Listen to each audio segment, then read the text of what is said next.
This may be a rather confusing video because what I might do is mash up a mini half book haul with a rambling monologue which is coming to me in the dark night of the soul about where SF is now and whether I'm going to give up reading contemporary SF, and maybe we're all going to give up reading contemporary SF, what you call modern SF, the stuff that's happening and being published now.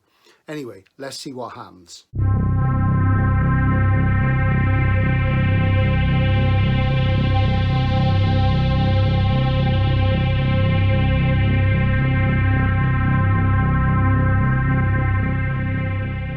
Hi and welcome to Outlaw Bookseller with me, Stephen Lee Andrews, writer, bookseller, collector, you know the drill.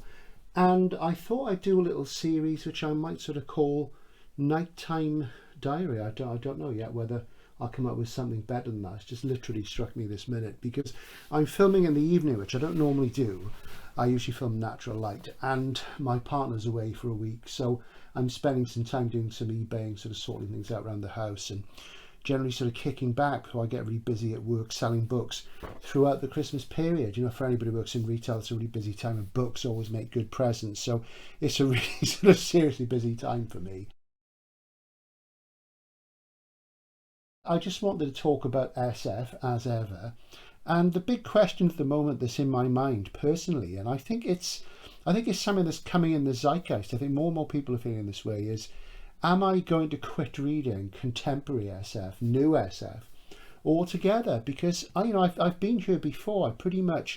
This has happened to me before, and it's happening again now. And the other day I managed to come across a video with a channel called Sci-Fi Odyssey, which I don't usually watch. It's not really my sort of thing. And this is the guy who runs it. I'm sure he's really good and everything. But he did a video about, what did he put it as? He put it as people were saying to him they were struggling to find the kind of science fiction they wanted, and was today's science fiction really science fiction? And it's a fair question, you know. And the fact is this year in Britain, at least, there's been so little genuine genre SF published, and I think particularly people were focusing on hard SF and space opera. And as I said in recent videos, there's been a lot about fantasy publishing. I did a video back at the end of August where I said that, you know, the question, are female readers and female writers to blame, or is it publishers, the way they're apportioning money towards fantasy and not to SF? And I concluded that was the case. And also I've talked recently about the pernicious influence of the trilogy and the series on publishing, and how over the last 40 years or more, and it's a long time, I know, but culture has slowed down. Technology has sped up, but culture has slowed down in all sorts of the arts, especially SF. I really sort of find myself asking, you know, are we up against a bigger malaise? Is it just that I'm an old guy and I've read loads? I read lots of other things, as you see from my bookshelves. I don't just read SF. And as I've said before, I stepped away from SF big time in the early 90s when I was only around 30. And apart from a handful of authors I've always stuck with, Christopher Priest, M. John Harrison, William Gibson, J.G. Ballard was alive then, handful of people I stuck with, I stepped away from genre SF for a long time, and for almost 10 years. And even though I read Backlist, I wasn't into it big time, and then I got back into it through working with a friend who was discovering the genre for the first time, and that gave it a fresh impetus. But I'm not finding a lot of freshness at the moment. I don't know about you. I'm interested to see what you think about things. So really what prompted this was these sort of videos and these discussions that I've been making and seeing elsewhere, where people think there's a kind of malaise going on, that SF is really sort of in the doldrums. And you know, I've made no bones about this. I felt this for a long time. I think it's been in decline. There's been a lack of evolution and revolution. And what can we do about it? And I thought, really, I've read so little new SF this year. And of course, I tend to buy books in hardcover where I can. And I've kept up with the authors I like for example, my favourite living author, SF or otherwise, Christopher Priest, published Airside earlier this year, which I really enjoyed, and I have reviewed it on the channel. Is it SF? Well, with Chris, it's always hard to tell. Sometimes it isn't, but a lot of the time it's ambiguous. And it's a fairly ambiguous book, but I really enjoyed it. I thought that it was his best for several years. I read Nina Allen's new book, Conquest, which felt like SF, but probably wasn't. The new Adam Roberts, which I think I've showed the other day, and maybe it's on an upcoming video. It probably is on an upcoming one. It's a crime novel. So, what are we doing? The only thing I can think of that I've read this year that was major was In Ascension by Martin McInnes. And I did a review of that, a video dedicated to that, asking whether that was going to be the SF novel of the year.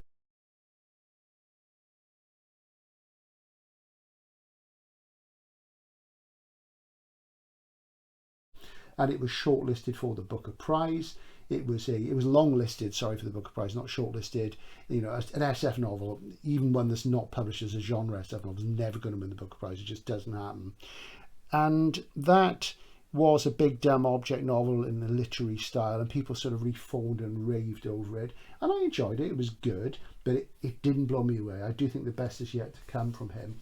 And I was just looking through my stuff, and the only other brand new SF novel I've bought this year by somebody who I'm not already a fan of was this book, The Mountain and the Sea by Ray Naylor. And I showed this on the channel about 6 months ago, and it's been sitting in the TBR pile by the side of my bed, and I have several TBR piles, and I've not got round to it yet. And again, people in the mainstream have raved about it. I think Michael at Fit to Be Read said he found it disappointing, and I didn't listen to that part of his video because I do want to read it for myself. So maybe I'll do it soon and see whether I can rescue something. But yeah, is it just that I'm an old guy? I mean, it's easy to sort of fob it off on that. But science fiction, as I always say, really should be fresh and new and innovative. And it's very hard for any artist now to do something fresh and new and innovative. So you get these endless series and what have you. So you get harder to impress if that's your way of looking at things. And that is my way of looking at things. I still think it's possible. I do think it's still possible, but it is tougher and tougher. And, are the people who do that going to get the commercial rewards? That's the other thing. So I just thought I'd talk a bit about some of the things that I've been reading recently, and whether, am I sort of edging away from things? I've been reading a lot of short stories in anthologies. I've done some anthology reviews during book hauls and things, and you will have noticed that I do keep up my reading of old SF. And I do have a thing about, new books. Do you have to read new books all the time? Because they're getting the attention. Why do people feel they have to read new books all the time? We'll come back to that. So what have I been looking at? Well, recently I have been reading this, The Unconsoled by Kazuo Ishiguro, which I'm only 100 pages into, and I am finding it interesting, to say the least, because I've been going through an Ishiguro thing. I've just reread Never Let Me Go, his clone book, which I'm going to review on the channel probably in a few days. And this is deemed to be his most unusual book, and it really is quite strange. And it's the sort of thing that Paul Auster or Christopher Priest would do. This pianist, who is obviously world renowned, he turns up in this middle European city and he's tired. He goes to a hotel and he gets in these long rambling monologues with people in the city, and there seem to be lacunae or gaps in his memory or knowledge, and all of a sudden you realise that he knows somebody that he's talking to who just appears to be a person he's bumped into, and he knows them, and there's more to it. So it's intriguing, but it is rather long-winded, so we'll see. So it's kind of a metaphysical conceit. Today this is part of a sort of mini book haul or collector's diary. I can't decide which thread it'll be in. You'll see it on the titles and what have you. We like to be casual about the collecting side of thing, even though it's a serious business. So today I'm going to show you some things that I've acquired recently, and it's a week after I attended the Ballad anthology signing Forbidden Planet in London. So if you watched that or haven't watched it, if you haven't watched it, do watch it. It was great fun. Well, one of the saddest things that happened recently, a few days ago, it was on the cards because he was in hospice, was the death of Michael Bishop. And Michael Bishop was 77, great American humanist SF writer. If you've not read his work, you should. In his early days in the 70s, he wrote some very spiky, very colourful, multi-hued things which were in a way anthropological, and he wrote about alien beings on other planets, usually humanoid, usually quite strange in their interactions with human beings. And the person he reminds me of the most in that way, he was writing similar things at a similar time, was probably a bit broader, was Ian Watson. And interestingly, Ian Watson and Bishop collaborated on a novel by correspondence. They wrote a novel together without ever having met, and they didn't meet until after it was published, which was amazing. yeah, Michael Bishop, I had a couple of contacts with him through emails and things, and I put one of his books in my 100 must-read science fiction novels book, and he always came across as such a lovely guy. And he had a bit of a rough time in sort of later years in his life. His son was killed in one of those dreadful shootings that sort of pops up now and again in the States while at college. And I just acquired this. I've been watching it for a while on Abe. This is Stolen Faces, which I think is his third novel, and it's a Gollancz Yellow Jacket, as you can see, and this is very reasonable priced. And it's funny really, because it's almost like a joke. I mean, the Gollancz Yellow Jacket you'll see the most is a book called Transfigurations, and I thought, shall I show it today? But I decided not to, because you can find it everywhere. I don't know whether Gollancz printed too many or didn't go down, but it's, you know, it's not bad. It's like a lot of his early stuff. So if you like colourful, slightly psychedelic, anthropological SF, this is good. This is about aliens on a planet who have contracted a leprosy type disease from mankind going there. So it's rather sort of parabolic. Or is it parabolic? It's rather a parable. It's not parabolic. Maybe it is in its structure. Like when Western sailors went to the South Pacific and people hadn't had the epidemics and things in the same way because they've been cut off. So I got this and great. I've not read this one actually, and great shame he's gone. Great writer. If you've not read him, give him a try and watch out for his work, because it's always excellent. He becomes more humanist and mainstream in the mid-80s. Then, speaking about Ian Watson, I just picked up a couple of things by him from Andy at Cold Tonnage Books. Hi Andy, who I keep meaning to visit, who I've been buying for well over 30 years. And I picked up a couple more Gollantzes. And this is Alien Embassy, which I read, I think, earlier this year or last year. And it's one of his sort of mid to late 70s books. And I did find it quite irksome. There's a lot of ideas in it. It's a book with multiple paradigm shifts, but they do become rather irksome. But I decided to get it because I've only got a book club edition and it was very cheap. Because I really meant to buy a copy of Miracle Visitors from Andy, and that's what I was expecting, but I clicked this, and I think obviously I was drawn in by the price, and I love the old Yellow Jackets, and as some of you think they're boring, that's great. This is typical. I mean, Watson was writing things about people of colour, women in science, and all sorts of things long before it was trendy. So you people into identity politics, SF's done it for a long time, and Watson was one of the key people in that area. And this is about a little sort of group of people who are gathered together because they can make contact with alien races, with two alien races. And fundamentally they do it through tantric sex. And it goes on from there. So it's quite wild, but it's a beautiful book in the old Yellow Jacket, so I'm pleased to get that. And I thought that'd be a nice accompaniment for the Bishop with the book they wrote together.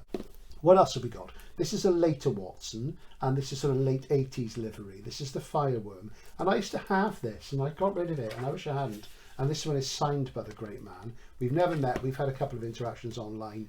He did a blurb for one of my books once, which was really, really cool. And the Fireworm started off as a short story in Interzone magazine called Jingling Geordie's Hole. And it's a very memorable short story. Reads like a horror story. And it's about a young schoolboy who sort of falls into this hole, and there's creatures there. The Lambton Worm. So it's rather reminiscent of Lair of the White Worm by Bram Stoker, or at least the rather silly film of it.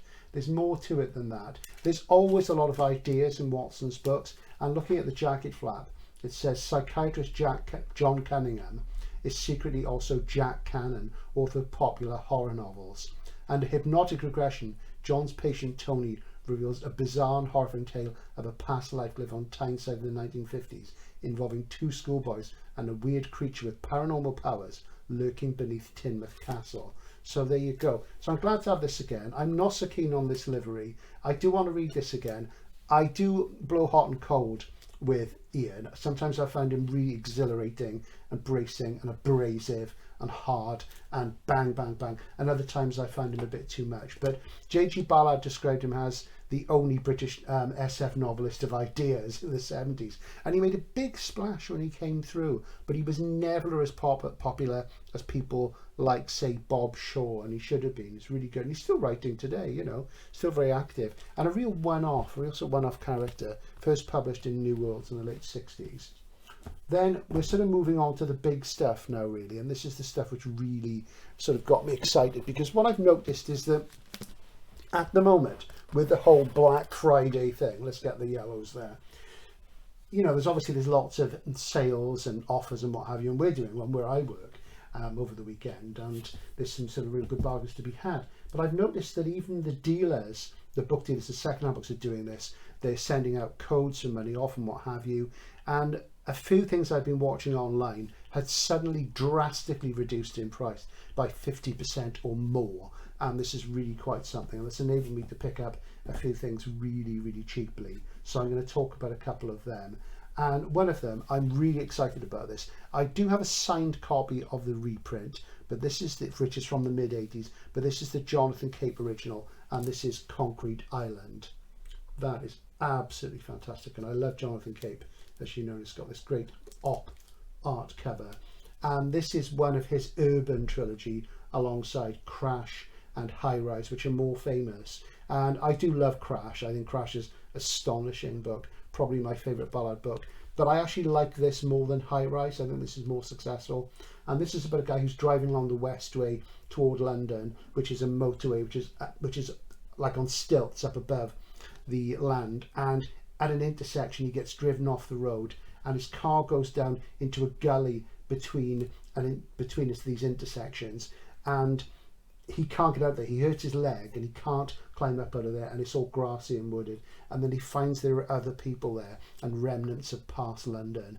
And it sounds absurd. How does somebody get trapped in an island between two roads? But it works really well in the way Ballard describes it, and absolutely fantastic. And is it SF? Well, of course it's not really, but the whole point about Ballard is that Ballard changed what science fiction was. He could see that what was happening 5 minutes into the future, what could potentially happen that hadn't yet happened, was more interesting and was more likely to affect our lives and become like real science fiction. So this is a great one. I'm really pleased to get that. And you know, there are copies of this on the internet for as much as 400 quid. I mean, there's signed ones and things, but I got this for a lot less than that, and absolutely marvelous. So really, really pleased to get that, because I can't go spending that sort of money. I don't have it, but that goes in my Ballard collection, and my Ballard collection is pretty good. I've been sort of on it for quite a long time, and that was one I always wanted. Am I going to sell my signed Cape reprint? I don't know, because there's a set of 4 of them. I've got them all, and he signed them all for me when we met way back in the 90s, so it's got kind of sentimental feeling, but maybe if I need the space or the money, it'll go. What else? Well, recently you'd have seen me go to the multi-author signing for Reports from the Deep End, tribute anthology inspired by J.G. Ballard, and I just thought I'd show you the signatures there, because it was a good event, and I don't think there's been a huge amount of interest in the video. That's a little flyer I got of Maxim Jakubowski's new book, so we'll just pop that out, and just to show you the multi-signing. So there we go. So it's signed by loads of authors. I think there's 9 altogether there, and at the top we've got Chris Beckett and Jeff Noon and Pat Cadigan, the cyberpunk legend, went down the side, and David Quantick, directly under J.G. Ballard, Samantha Lee Howe, who's basically a crime writer, Maxim Jakubowski, who I've seen for years and years and years, the editor and contributor Rick McGrath, who edits Deep Ends. The Ballard annual, which I used to contribute to, is now folded. Also, let me see, Toby Litt, who wrote the introduction to my book 100 Must-Read Books for Men, and Andrew Hook, who I don't know a lot about. So that's that. And you know, these things can be a mixed bag, but maybe I'll read that soon, because it's new writing but inspired by somebody who is dead. I mean, J.G. Ballard died 15 years ago, you know, and he's still, you know, his reputation is still growing. So maybe one way to get back to the present is through the past, like a time paradox loop. I'll go around and about. We shall see. Anyway, somebody else who's dead, keeping me away from contemporary SF, is Gene Wolfe. And recently on the channel you've seen I did a video just about a short story called The Island of Dr. Death and Other Stories, from the book The Island of Dr. Death and Other Stories and Other Stories. And that seemed to go down quite well, and people have been asking me to do Gene Wolfe. So I decided to read Operation Aries, which is his first novel, which was cut by the publisher without his permission. Obviously, they do what they like, they were in charge. And it's generally regarded as a kind of journeyman work. It's quite hard to find. The Dobson UK hardcover first is pretty desirable. This is a Fontana one from the late 70s. And this is set in a near future America where the space program's sort of gone off the boil. A lot of money's been spent getting people to Mars and establishing a colony there. So shades of Philip K. Dick, the Martian colonies of PKD that you get in things like Martian Time Slip and Three Stigmata of Palmer Eldritch. And back on Earth, this repressive sort of American government has come in and they kind of ignore the Constitution. And the central character lives in a camp with other men. And it is quite dystopian. He gradually becomes a kind of leader. It also reminded me, in a funny sort of way, the Strugatsky brothers of Prisoners of Power, which is now being reissued as The Inhabited Island, which is a great sort of cross between 1984 and Flash Gordon, I always think. This doesn't seem to have a lot of subtext, unlike Wolf's later stuff. It's obviously him trying to get into the field. He was writing for quite a long time before he broke into the field, and John Clute has pointed this out, that he didn't find it easy to get published. So maybe he went with this in a more journeyman way to push it forward. And the guy becomes the unlikely leader of a revolutionary force that's already out there. And, you know, it's the Martians, the people who live on Mars, are trying to get back in touch with people on Earth and hope to help to overthrow this repressive regime. So it is quite enjoyable and it's muscular and the prose is relatively flavoursome, but you don't get that feel of metaphor and symbolism that you normally get in Wolf. This is more straight ahead, and for that reason it was interesting. It could do with a reissue really, even though it's not front rank. It's very interesting for anybody who's interested in Wolf's career. That's something to watch out for. Again, thinking about the past and, you know, what's going on, and I work with books, so I'm easily jaded. I've worked for them 40 years, as I keep saying, because I'm very aware I'm now in my 40th year of book selling, and, you know, it is making me reflect on the past and the shorter future that is ahead. And I picked this up last night, The Clans of the Alphane Moon by Philip K. Dick, which is one of my favourite minor decks. I don't think it's as minor as everybody says it is. And this is about a guy who works for the CIA called Chuck Rittersdorf, and he decides to murder his wife by remote control. He's a kind of underachiever in his job, and his wife's sort of thrusting, sort of successful career woman. Ironically, she's in... What is she in? She's in marriage guidance counselling, and he just wants to sort of trundle along this job, and he's basically programming robots and machines to put out this propaganda, and he's just like a hack. He's writing this hack propaganda stuff, which is beamed around the world to people who have, you know, very low intelligence, or people in the third world who are not as literate as in the first world. You have to remember this was written in the 60s.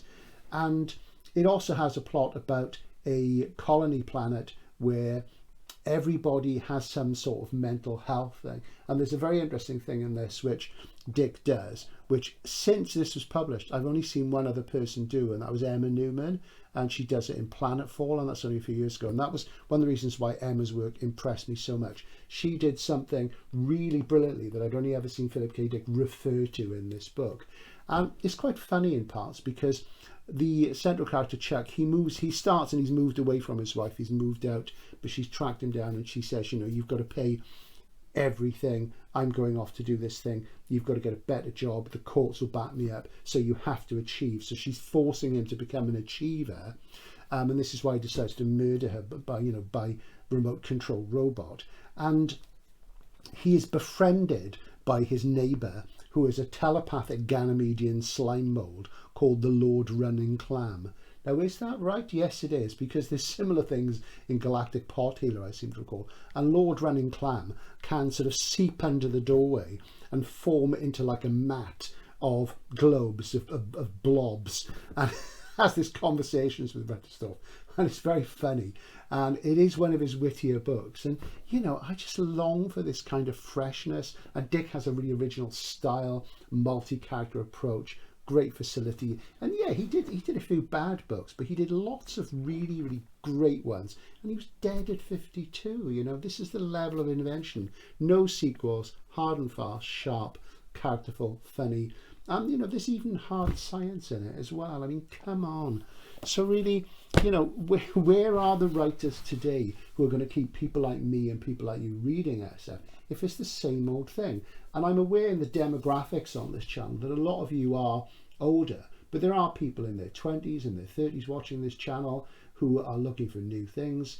And if you think of things like, say, if you think of Matt, my mate Matt, who does book pills, I mean, Matt's in his mid-30s and he reads loads of old books and he doesn't get on with things like Season Liu and recent stuff. He generally likes sort of 50s, 60s, 70s, 80s, you know, and he likes a few sort of later things. But this is the thing, and he's a young guy, you know, he's not half my age, but not far off it. So what is it? The discerning reader is going back into the past, and I think that's the way to go, I have to say.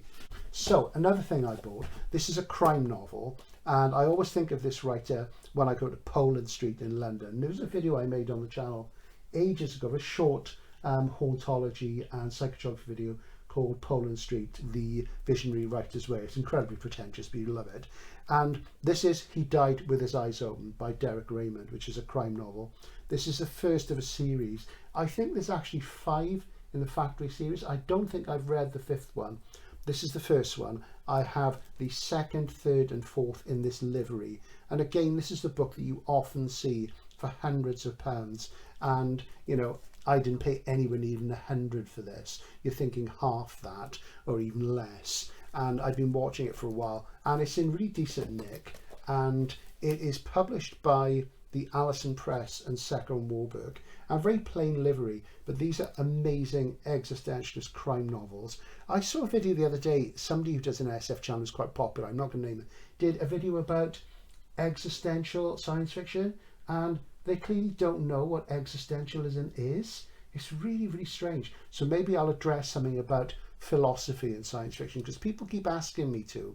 And somebody commented on the channel and I said, you know, the thing is, all good SF is philosophical, but the point is this is a classic existential crime novel, and it's narrated by a detective, and we never know his name, and he works out of an office in Poland Street. It's called The Factory, and he doesn't get on with his superiors. He's kind of a lone wolf, and he's the sort of person who cares about the murders of homeless people and outsiders and things, and he goes through this harrowing existential journey into the heart of darkness in and around London in these cases. And I haven't read them for years, but they're fantastic books. And Derek Raymond's real name is Robin Cook. That's a different Robin Cook to the one who writes medical thrillers and who is still churning them out, Coma, things like that. And he knew the craze, very checkered life. He was from quite a wealthy family. He went to Eton. I think he ran a vineyard in Italy, and he used that experience in his wonderful dystopian novel, A State of Denmark, which is fantastic, which I have mentioned on the channel. One day I'll do something specifically about it because it's a really good book. So pleased to get that as well. So that was a real snip. What I'm reading at the moment, because I haven't read it for a long time, and I just picked up the paperback, and I've been looking at this online for a long time. This was very cheap. This is The Stone That Never Came Down by John Brenner in New English Library, Hodder and Stone, from 1973. Very handsome, I think you agree as well. And I've always loved that title, The Stone That Never Came Down.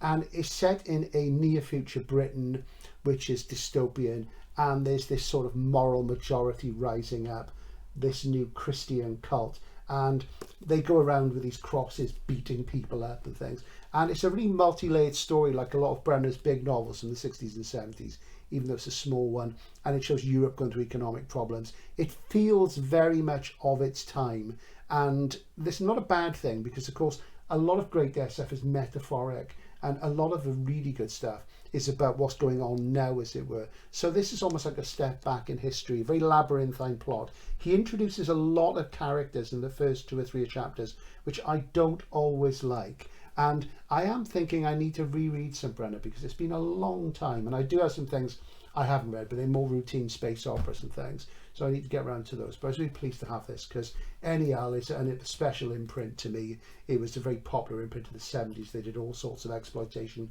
and popular things, and things like Dune. So, you know, it's a really good imprint, and it's a lovely book. And very interestingly indeed, I'll show you something amazing.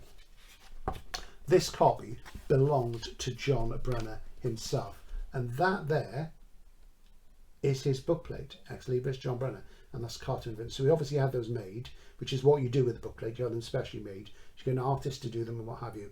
And a few of his books with bookplates have popped up on the market in recent years.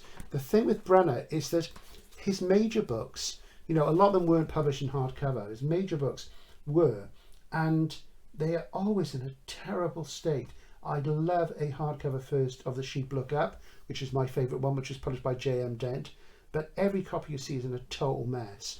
The American Sheep Look Up is absolutely beautiful, and there is one online at the moment, and it's sort of really pristine. It's about 500 quid, so it's like, forget it. So why the new? Why are we fixated on the new? Obviously, marketing, publishing, commerce, capitalism, everything is about showing what's new. The media is to say, oh, this is new, this is new. And I've talked about why we're fixated on the new in my video about why the modern SF you're reading isn't modern, it's contemporary, and how modernism was a cultural period that ended, and how when we got to the age of mass reproduction, of print, of film, video, audio recording, and so on, how all this stuff rushed at us and we got used to it. And for the last century or so, all of us have been used to having all this culture pumped at us all the time, and we see it all. And things have slowed down inevitably as the media's expanded. The internet came along, and now everybody can access pretty much everything anytime. And if you are like me and people a bit older and people a bit younger, we've been programmed into, let's find something new and innovative. And I'm aware of this myself. And it comes down to that whole thing of craft versus art. And art seems to demand innovation in the contemporary period as it did in the modern period, but it doesn't anymore. What we mostly get is craft. So really, some of the people I read regularly are really good craftspeople. And I would say you've got to be a good craftsperson to a degree before you can become an artist. But I don't want to read just craft, And where's the excitement in SF culture? Is it there anymore? I don't know. I mean, I got sent recently these lovely pictures, which are, so they appear to be signed by Chris Moore, the artist who did these works. And this is the Masterworks cover, or certainly was, for Philip K. Dick's Durandron's Dream of Electric Sheep. And these were sent to me by Chris Skillings, who watches the channel in the States. Thanks again, Chris. He sent me some lovely books recently. Great guy. And we email back and forth a lot, and he's a real character. And he's always fun to it. And look at that, it's so beautiful. And this is amazing stuff. And obviously, Androids is an old book, it's still popular, brilliant film. But where's the excitement in the culture? And that took me back. Another thing that Chris sent me was this again, Chris Moore again, and this is the cover illustration for Altered Carbon by Richard Morgan. Now, Altered Carbon came out, I think, in 2004, and it was one of the last books that crept under the radar and went into my book 100 Must-Read Science Fiction Novels, which was published in 2006 and is still in print. 7 printings, no print on demand, still going. And I still think it's a reasonably good guide thematically and historically to what happened in SF from 1818 with Mary Shelley's Frankenstein right the way up to the beginning of the century. And I don't think much has happened since. And Altered Carbon was a book which really took off. Within a week or so, its first printing had sold out, and it was fetching like 100 quid, and it's still a very collectible book in its first. I think it's about £300 to £400 now. Really good book, fast moving, chunky cyberpunk novel with a decent sense of despair and good left-wing credentials, and I really like it. I'm not so keen on the sequels, I felt they're unnecessary, and of course it's been a TV series. And Richard Morgan's got bags of attitude, and I have enjoyed his books, and he's somebody I like to read, but he's sort of cut back a bit. He doesn't produce that often. Obviously he's made some money off the Netflix series, but where's the kind of excitement in things like this? I mean, we've had things the last few years, things which really turned people on. When Arcady Martin first appeared, there's a lot of excitement. It quickly died down. There's some excitement around Anne Leckie's ancillary series, not really things which are my sort of jam really. And I've read similar things thematically, but they were books that I could jump on and work, and I could push and sell, and it was really, really exciting. But where's the excitement gone? Where's it gone? What is happening now? Is it just me? Am I just missing it? Are there things I'm not seeing? But I don't think there are, because when I'm selling books and work now, when I go to SF and fantasy, I work with all sorts of books, and I see, nothing but loads of fantasy novels and very little SF published. And people are more excited by fantasy novels, but it's a young readership and it's a predominantly female one these days. And there is such a difference and such a schism between the two things. It's not just a question of the new, and maybe people should look at things which are older, because of course, as a great man once said, and I can't think who said it, there are the books of the moment and there are the books of all time. And the mass media is very bad at covering backlist, which is one thing the things like YouTube can be good at, and that's something I like to do because I read lots of old books, because I'm fascinated by the history and evolution of SF. And I like to dig into corners, and I'm one of those readers who has been pretty voracious. When I first started reading SF in a big way, I read it from the time I was a kid and gradually built up. And then when I got to my teens, my early 20s, I was really burning through things. And I would pick an author and I would read their entire oeuvre. So if you say to me, what have you read by Philip K. Dick? I can tell you everything. What have I read by Ray Bradbury? Everything up to the end of the 80s when I think he went off the ball. What have I read by William Gibson? Everything. What have I read by Michael Moorcock? Everything except for one or two books. It goes on and on and on. It's that thing. That's how I worked. So with authors I felt on a taste for more minor, I'm coming back to them sort of decades later. So maybe the past is where it's at. But it does sort of put me in a pensive mood, and maybe it's just that I am sort of getting on and, and stuff, and the old stuff's more familiar and the world has changed and what have you. But I think SF is different to that. SF has always been something which has been about the future, about pushing forward and showing how society is being changed through technology.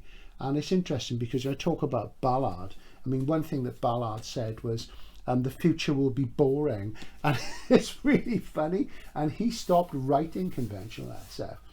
Pretty much altogether by the end of the 60s. He still wrote short stories, and there's things like Hello America from the very end of the 70s, which is SF, and there's other things. But what he did instead was he wrote a kind of fiction which was set, a minute or 5 minutes in the future, showing something happening which was completely explicable scientifically, but only involved technology in a sense of the way that technology has changed our consciousness. That's one of the reasons why he's remained such an important figure. And I don't see a lot of that. So if you look at my reviews over the last year and a half when I've covered new things, there's been lots of things like The Anomaly by Hervé Letellier, which hasn't even been marketed as an SF novel, but clearly is. So where do we go from here? I don't know. It's really hard. So am I going to give it up? And maybe I should just read that Naylor book, the Ray Naylor book. We'll see. I don't know if you've read it. Let me know what you thought if you have, and if you think I'm missing out, and you think there's a little sort of gem which I probably enjoy, tell me, because I'm hard to please. I'm not always a person who is easily led, because I like to turn stones over and look underneath, and discover the skull beneath the skin. And I want something to really blow my socks off. So maybe it's just me being an elitist contrarian, as somebody said recently. I think that was in a comment on somebody else's channel, but sue me, as they say. Let me know what you've read in the last year that's new, that really got you. And by new, I mean published in the last year. I'd love to know. I mean, I guess I should be the one coming up with the top 10 new books, which are great, but not enough of them have inspired me to pick them up. So perhaps if you say some things, maybe I can make a video out of that. That happens a lot, doesn't it? Where people say, this is your choice, it's all very democratic. It's quite a good way of getting a video out there for free, but not to be cynical about it. But, do tell me if there's anything the last year that's really grabbed you. Now, of course, if you recommend something, that is entry level, I'm probably not going to be that impressed, but it is what it is. Anyway, this is Outlaw Bookseller with the Nighttime Diaries, signing out for now. There must be a better thing to call it than that, surely.